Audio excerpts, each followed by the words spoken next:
I'm ostracized and traumatized by everything I'm not alright. I'm lost inside, and anything I say you better listen up closely. Mostly, I'm the one and only. Bring it home slowly. Hand your boy the trophy. Patience is holy moly. I got him hating on me like Michael. Yo, konnichiwa. Di video kali ini Mimin mau ngelanjutin volume 21. Buat kalian yang belum nonton video sebelumnya, Mimin saranin buat nonton dulu supaya kalian tuh nggak bingung sama alur ceritanya. Tapi sebelum lanjut ke videonya, buat kalian semua yang baru bergabung atau baru mampir ke channel ini, bisa bantu channel ini dengan cara klik tombol like, tombol subscribe, juga nyalain loncengnya agar video-video di sini semakin membaik lagi. Dan kalau ada salah dalam penyampaiannya, mohon dimaafin. Yaudah, nggak usah lama-lama, kita langsung aja yuk gas videonya. Cerita dimulai. Di sini, Felgrin pun menyampaikan kepada semuanya, saat ini Kekaisaran Timur juga sedang dalam mode bertahan, tapi mereka sedang dalam keadaan yang tidak baik karena keadaan di sana kurang terlindungi. Tapi bagi Felgrin, itu lebih baik daripada dunia langsung jatuh.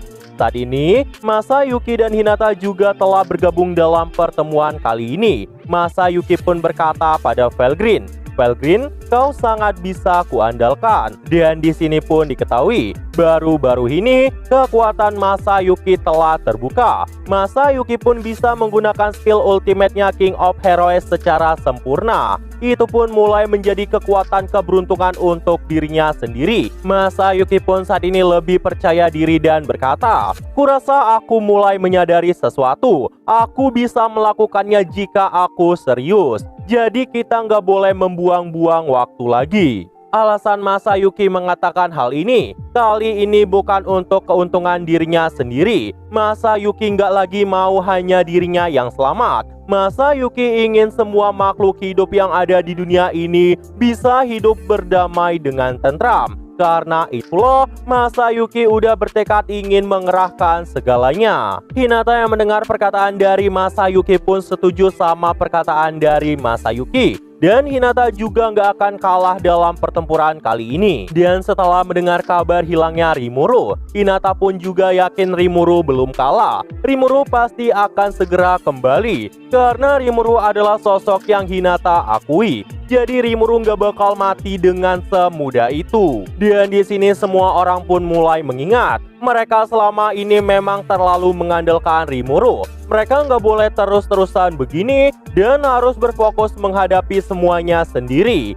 Ketika semuanya panik tentang kelangsungan umat manusia, tiba-tiba Ruminas berkata, "Sejujurnya, aku tidak peduli dengan apa yang terjadi pada manusia. Aku hanya peduli pada mereka yang aku lindungi. Tapi aku benar-benar gak mau tahu tentang mereka yang tidak menghormatiku." Namun karena keadaan kali ini sangat berbeda, sesuatu yang muncul dari menara surga akan menghancurkan semua bentuk kehidupan. Karena itulah Ruminas pun juga setuju dan berniat melindungi semua makhluk hidup yang ada di dunia ini. Namun Ruminas melakukan hal itu bukan untuk kepentingan umat manusia, melainkan untuk kepentingan dan kenyamanannya sendiri. Melihat tekad Ruminas yang saat itu udah begitu kuat, Hinata pun bertanya kepada Ruminas tentang apa yang akan Ruminas lakukan selanjutnya. Ruminas pun dengan tegas mengatakan, "Aku akan jujur di sini dan memberitahukan kepada semua negara-negara barat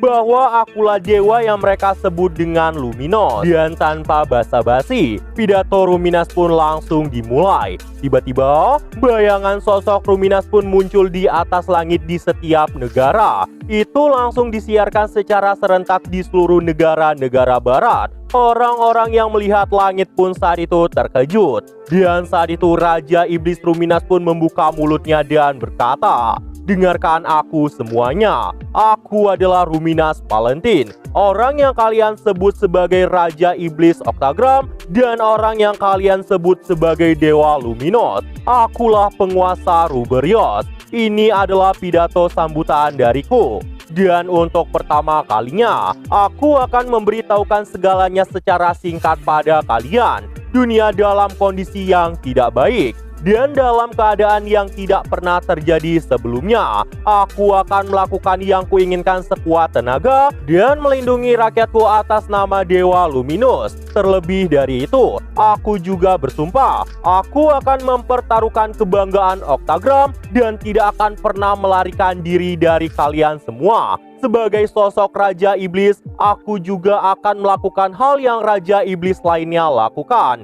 Ruminas pun saat itu terus berkata dengan nada yang sangat serius. Namun meskipun Ruminas mengatakan hal itu dengan serius, semua masyarakat yang mendengar itu pun menjadi lebih tenang. Karena kehadiran Ruminas memang terlihat seperti Dewi yang cukup memikat hati semua rakyatnya. Bahkan gak ada satupun orang yang saat ini meragukan perkataan dari Ruminas. Ruminas pun kemudian menunjukkan orang-orang yang mendukungnya saat ini. Terlihatlah saat itu Ultima, ada Hinata, ada Masayuki, dan ada True Dragon Valgrind. Kehadiran True Dragon Valgrind di sini pun mulai membuat semua orang langsung percaya. Bahkan kehadiran dari pahlawan Masayuki membuat semua warga Yggdrasil pun juga mempercayai perkataan dari Ruminas. Dan di sini Ultima pun mulai mendapat banyak penggemar. Ruminas pun kembali berkata, "Dengarkan aku semuanya. Kalian bisa memilih tempat untuk mati. Berikan saja semuanya padaku supaya aku bisa meraih kemenangan. Ini adalah pidato sekali seumur hidup. Jika suatu hari nanti dunia masih ada, wariskan ini kepada anak cucu kalian." Dan setelah itu, pidato itu pun berakhir. Tiba-tiba, suara semua rakyat pun bergema. Mereka pun bersorak untuk kemenangan mereka, untuk kemenangan planet ini. Semua pun menganggap bahwa perkataan Ruminas bukanlah lelucon. Mereka pun bersedia untuk dimanfaatkan sepenuhnya untuk kelangsungan hidup mereka. Umat manusia pun telah terpesona dalam sekejap setelah melihat keagungan dari Dewa Luminous mereka. Dan dalam waktu singkat, Ruminas pun berhasil mendapatkan kepercayaan semua rakyatnya. Saat Ruminas memberikan pidato, kekuatannya saat itu terus mengalir. Dagrul pun saat itu juga melakukan pidato kepada semua tentara Titan. Putra Dagrul pun saat itu juga dipanggil ke garis depan.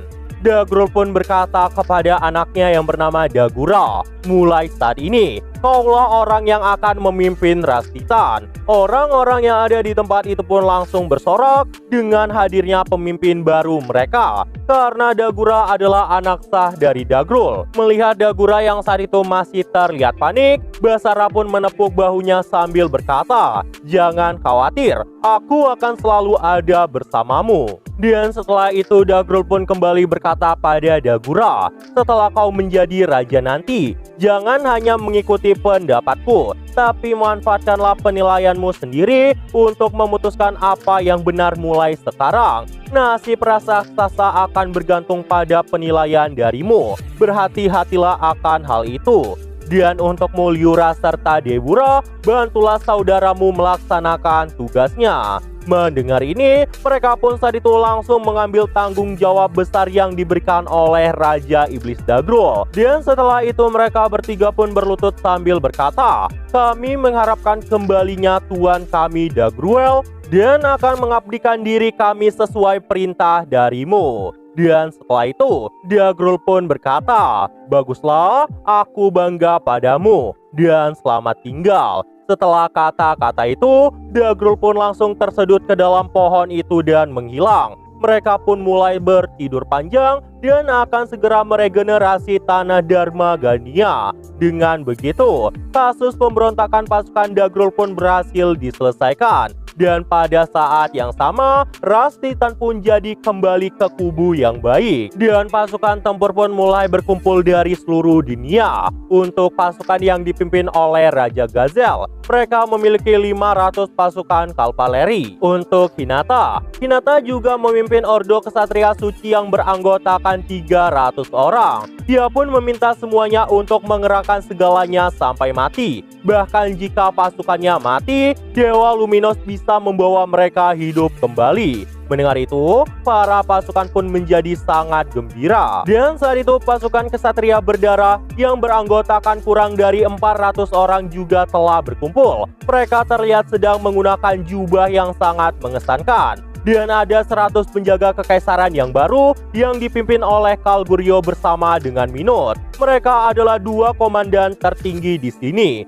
sebagai penjaga utama dari Masayuki. Dan mereka sudah siap untuk mempertahankan kota dengan formasi berlapis-lapis. Gak cuma itu aja, kerajaan dari Yomu juga sudah siap bertempur. Sare dan Grigori yang merupakan mantan anggota 3 petapa bela diri untuk sementara akan kembali bertarung bersama dengan pasukannya. Mereka pun mulai takut ketika melihat Hinata. Tapi sebenarnya mereka tidak ingin melarikan diri dari tempat ini. Dan pasukan yang lain pun juga mulai berkumpul yang gak bisa Mimin sebutkan satu persatu. Melihat semua pasukan yang saat itu telah berkumpul, Ruminas pun menjadi sangat senang. Dan tepat di samping Ruminas, terlihatlah sosok Sion yang berdiri di tempat itu. Sion telah pulih sepenuhnya dan telah terbangun dari tidurnya. Sion juga berada dalam keadaan yang tidak lengkap. Ini adalah bukti bahwa kekuatan Sion memang telah meningkat.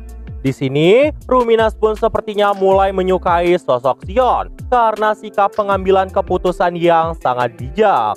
Bahkan di sini Adelman juga berkata kepada sosok Ruminas, "Aku akan memanggil Immortal Legion sebagai umpan." Ruminas yang mendengar itu pun berkata, "Apakah itu mungkin?" Adelman pun jelasin, "Sebenarnya aku telah bereinkarnasi. Aku telah kelahir kembali dalam wujud seperti ini." Dan saat ini Adelman dan Wenti pun telah bergabung sepenuhnya. Muncullah perwujudan dari Wenti tepat di bawah Adelman dalam wujud naga mini. Ini adalah modifikasi saat ini. Dan bisa dibilang Adelman udah nggak jadi tengkorak hidup lagi dan udah jadi sosok yang ganteng.